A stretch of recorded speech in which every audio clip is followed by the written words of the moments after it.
এমন মানুষ খুঁজে পাওয়া ভার যে 3 ইডিয়টস দেখেনি। তবে অবাক করলেও সত্যি, সিনেমাটা যতটা হাসিয়েছে তার চেয়েও বেশি হাসিয়েছে এর শুটিংয়ের পাগলামিগুলো। সিনেমার গল্পে 3 বন্ধুর পাগলামি তো দেখেছেন, কিন্তু শুটিংয়ের সময় যে পাগলামিগুলো হয়েছিল তা শুনলে আপনি বিশ্বাসই করতে চাইবেন না। আজকের ভিডিওতে জানাবো 3 ইডিয়টসের শুটিংয়ের এমনই কিছু হাড়ির খবর যা সিনেমার চেয়ে কোনো অংশেই কম রোমাঞ্চকর নয়। পরিচালক রাজকুমার হিরানি চেয়েছিলেন র্যাঞ্চো, ফরহান আর রাজুর কলেজ ক্যাম্পাস হতে হবে একদম পারফেক্ট। সুন্দর বিল্ডিং, ক্লাসরুম, লাইব্রেরি সব হতে হবে জবরদস্ত। জানেন কি, এই পারফেক্ট লোকেশনের খোঁজে টিমকে ঘুরতে হয়েছিল 400রও বেশি কলেজ। শেষে পছন্দ হয় বেঙ্গালুরুর IIM ক্যাম্পাস।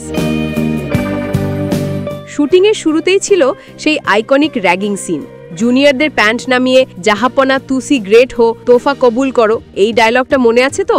শুনলে অবাক হবেন, ছেলেদের এই সিনটা শুট করা হয়েছিল ক্যাম্পাসের গার্লস হোস্টেলে, আর সেখানে তখন উপস্থিত ছিল প্রায় 200 থেকে 300 মানুষ।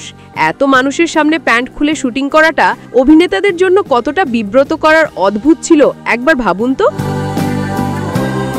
এখানেই শেষ নয়, আমির খান তো বাস্তবেও রাঞ্চোর মতোই ফাজিল। এই র্যাগিং সিন শুট করার পর তিনি ফারহান অর্থাৎ আর মাধবনের সাথে এক বিশাল প্র্যাঙ্ক করে বসেন। তিনি মাধবনকে খুব সিরিয়াসলি বুঝিয়েছিলেন, হাসপাতালে রাজুর জ্ঞান ফেরার ইমোশনাল সিনটাতেও কিন্তু আমাদের প্যান্ট খুলেই শুট করতে হবে, ওটাই নাকি স্ক্রিপ্টের ডিমান্ড। বেচারা মাধবন সেটা বিশ্বাসও করে ফেলেছিলেন।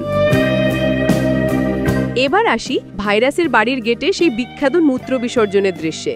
সিনেমায় দৃশ্যটি দেখে আমরা হেসে গড়াগড়ি খেলেও বাস্তবে ব্যাপারটা ছিল পুরোটাই মেকানিজম। আসলে তাদের প্যান্টের ভেতর লুকানো ছিল পানির বোতল, আর সেটা চাপ দিয়েই এই দৃশ্যটি ধারণ করা হয়। অর্থাৎ পুরোটাই ছিল ক্যামেরার কারসাজি। রাজুর কুমারী বোনের বিয়ে হবে ফারহানের সঙ্গে, এমনটা শুনেই রাজুর হার্টবিট বাড়তে দেখানো হয়েছিল।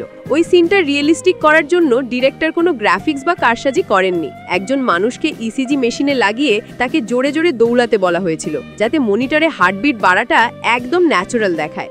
একেই বলে পারফেকশন।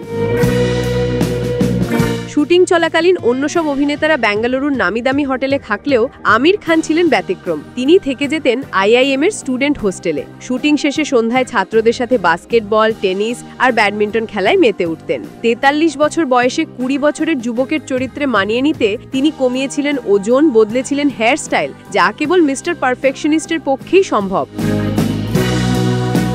আর সিনেমার সেই অদ্ভুত সব প্রজেক্ট, স্কোয়াড কপ্টার, স্কুটার মিল, শিপ শিয়ারার, এগুলো কিন্তু সেট প্রপস ছিল না, এগুলো ছিল সাধারণ মানুষের তৈরি সত্যিকারের উদ্ভাবন। বাস্তব জীবনের ইনোভেটরদের আইডিয়াগুলোকেই সিনেমায় স্থান দিয়েছিলেন রাজকুমার হিরানি।